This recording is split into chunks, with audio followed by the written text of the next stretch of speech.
Coming off of a 10-4 season, the Huskers are ranked 18th in the preseason coaches poll released on Thursday. But how much do the guys pay attention to preseason predictions? With a berth in the Big Ten title game in 2012, the Huskers received a total of 426 points in voting by 62 coaches from around the nation and are one of 5 Big Ten teams ranked in the preseason poll. Although the Huskers know where they're ranked and they hear people's opinions, it has little to no effect on how they practice or view the upcoming season. I don't really like to feed into all that stuff, all the expectations, predictions, the preseason polls. None of that stuff means anything because we all know after the first week of college football, it could be upsets, it could be injuries, anything can happen. Just like to focus on what we're doing here. I mean, like I said, just kind of tunnel vision and, focus on what we got to do every day to become better and just kind of deafen the noise outside of here and not listen to it and just know, because we know what we have to do. We know what it takes. Nebraska returns 12 starters and 41 letter winners for the start of practice on Monday.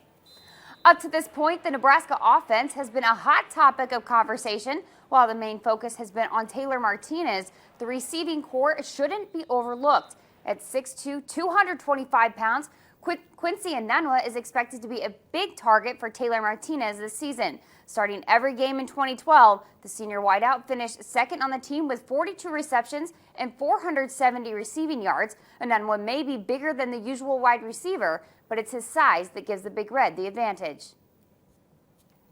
The Huskers host Wyoming for the first game of the season on August 31st. Royals on the road in New York trying to come back after snapping a 9-game winning streak last night. Mets missing captain David Wright as they host the Royals. Wright placed on the DL with a hamstring injury suffered in last night's game.